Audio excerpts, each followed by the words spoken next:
আমরা index match ব্যবহার করে যে ডাটা খুঁজতাম সেটাকে আমরা xlookup এর মাধ্যমে করতে পারি শুধুমাত্র একটা ফাংশন ব্যবহার করে, যেখানে আমাদের ইনডেক্স ম্যাচ এরপর হচ্ছে ভ্যালুকপ। তো আমরা সেখানে আমরা একটা মাত্র ফর্মুলা ইউজ করে এই কাজটা করতে পারবো। তো দেখুন আমার এখানে যদি নাম সিলেক্ট করি, এই নামের সাথে সাথে এই নামের জানুয়ারি মাসে কত রেভিনিউ ছিল তার 1044। আমি যদি এখানে জানুয়ারি জায়গায় ফেব্রুয়ারি দিই, সেক্ষেত্রে আমার এখানে ডাটা আপডেট হবে। দেখুন ফেব্রুয়ারিতে ছিল 1044, আমি যদি এখানে 1050 দিয়ে দিই, দেখুন এখানে আমার 1050 চলে আসবে। তো এটা আমি কিভাবে করছি শেষ পর্যন্ত দেখুন, তাহলে খুব সুন্দরভাবে বুঝতে পারবেন। তো আমরা এখানে ফর্মুলাটাকে ডিলিট করে দিলাম, এরপরে এখানে ইকুয়াল সাইন দেবো, ইকুয়াল সাইন দেওয়ার পরে এক্স এল লেখার সাথে সাথে xlookup নিচে সাজেস্টে চলে আসবে।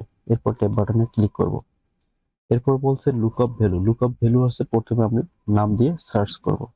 এই নামটা আমার কোন অ্যারের ভিতরে আছে, এখানে এই যে এমপ্লয়ি ডাটাবেস, আমরা এখান থেকে এই কলামটাকে সিলেক্ট করে দেবো। সিলেক্ট করার পর কমা দিয়ে দেবো। এরপর হচ্ছে রিটার্ন অ্যারে। রিটার্ন অ্যারের জায়গায় আমরা রিটার্ন অ্যারে দিব না, কারণ হচ্ছে আমার আর একটা কন্ডিশন আছে, সেটা হচ্ছে মান্থ। মান্থের জন্য আবারও xlookup লিখবো। xlookup লেখার পরে ট্যাব বাটনে ক্লিক করব। এখান থেকে লুকআপ ভ্যালু, ভ্যালু হচ্ছে আমার এই যে মান্থ, মান্থ সিলেক্ট করে দিলাম। এই মান্থ কোন অ্যারের ভিতরে আছে, আমার হচ্ছে এই হেডিং এর ভিতরে মান্থ আছে, জানুয়ারি ফেব্রুয়ারি মার্চ। হেডিংটাকে সিলেক্ট করে দিলাম, এরপরে কমা দেব।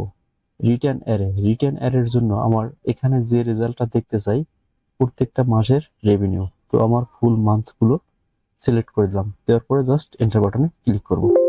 ইয়েস চাইলে ইয়েস দিয়ে দেবো। দেখুন আমার এখানে ডাটা চলে আসছে। এই যে দেখুন হাবিবুল বাসার ফেব্রুয়ারি মাস, এই যে হাবিবুল বাসার ফেব্রুয়ারি মাস 1050। এখানে যদি আমি অন্য একটা নাম সিলেক্ট করি, কামরুল হাসান, এই যে কামরুল হাসান ফেব্রুয়ারি মাস 1021, আমি যদি 1070 লিখে দিই, দেখুন এখানে 1070 দেখাবে। তো এই xlookup দিয়ে আমরা যেটা সহজে করতে পারছি, এই সেম কাজটা যদি অন্য ফর্মুলা দিয়ে আমরা করতাম, তাহলে দেখা যাচ্ছে ইনডেক্স ম্যাক্স প্লাস হচ্ছে ভ্যালুকপ এর হেল্প নিতে হতো। অনেক সময় আমাদের ইফ ফর্মুলা দিয়ে অনেক লং ফর্মুলা কোড করতে হতো। তো সেটা আমরা খুব সহজেই xlookup দিয়ে করতে পারতেছি।